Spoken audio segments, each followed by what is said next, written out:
നമുക്കറിയാം നമ്മുടെ ഈ ഒരു ഫീൽഡ് മറ്റിൽ നിന്ന് വ്യത്യസ്തമാണ് അല്ലേ.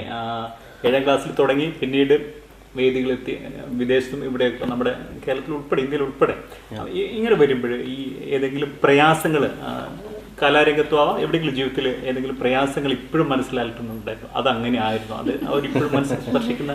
ഞാനത് 1-2 ഇതേപോലെ ഇന്റർവ്യൂവിൽ പറഞ്ഞിട്ടുള്ളതാണ്. എന്നാലും എന്താ പറയുക, ഇങ്ങനെയുള്ളൊരു വേദിയിലൊക്കെ നമ്മളത് പറയാലോ. അപ്പം മനസ്സിൽ വേദനകൾ ഉണ്ടായിട്ടുണ്ട്. ഞാൻ പറഞ്ഞല്ലോ, ഈ റിയാലിറ്റി ഷോയിലൊക്കെ അങ്ങനെയുള്ള സ്ഥലത്തു നിന്നാണ് കൂടുതലും ഇങ്ങനെ പല ആൾക്കാർക്കും അനുഭവങ്ങളൊക്കെ ഉണ്ടാവാറുള്ളത്. അങ്ങനെ എനിക്ക് അത് ഞാൻ പറയുന്നില്ല, അങ്ങനെ ഒരു ഷോയിൽ ഉണ്ടായിട്ടുണ്ടായിരുന്നു. പിന്നെ ഒരുപാട് അവഗണനകൾ അങ്ങനെയൊക്കെ ഉണ്ടായിരുന്നു. അതൊക്കെ മനസ്സിൽ ഇപ്പം എപ്പോഴും നമ്മളെ ഒരുപാട് നല്ല ജനങ്ങളുടെ സപ്പോർട്ടൊക്കെ കിട്ടുമ്പോഴും നമ്മുടെ മനസ്സിലൊരു നോവായിട്ട് അതെപ്പോഴും അവിടെ നിൽക്കുന്നുണ്ട്. അത് അങ്ങനെയുള്ളൊരു സിറ്റുവേഷനിലായിരുന്നു അതൊക്കെ സംഭവിച്ചിട്ടുണ്ടായിരുന്നത്.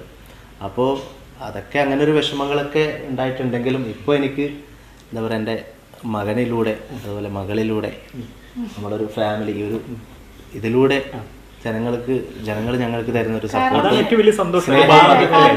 അങ്ങനെയൊക്കെ നമുക്ക് വരുമ്പോൾ ഒന്നാമത് കലയായിട്ടാകുമ്പോൾ നമുക്ക് അതിനോടൊന്ന് പാട്ട് വേണ്ട. ഞാനൊരു കാലത്ത് ഈ ഒരു ഫീൽഡ് തന്നെ നിർത്തിപ്പോവാന്നൊക്കെ വിചാരിച്ചിരുന്നു. ആ സമയത്ത് അത്രക്കും മാനസികമായിട്ട് ഞാൻ തളർന്നു പോയിട്ടുള്ളൊരു സിറ്റുവേഷൻ ഉണ്ടായിരുന്നു. അതിൽ നിന്നൊക്കെ ഇപ്പോൾ ഒരു എന്താ പറയാ എല്ലാം അത് ആ ഒരു വേദനയ്ക്ക് പകരമാണ് ഈ സന്തോഷങ്ങളൊക്കെ തന്നെ അല്ലേ. കാരണം നമുക്ക് ഇതിലപ്പുറം വലിയ സന്തോഷം എല്ലാവരും പാടുന്നു, ജനങ്ങൾ സ്വീകരിച്ചു കഴിഞ്ഞു ഒക്കെയാണ് അതിന്.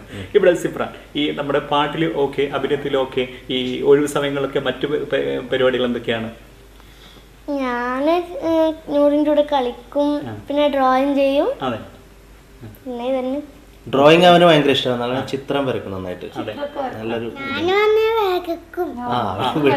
നിങ്ങൾ കണ്ടില്ല എന്നുള്ളത്.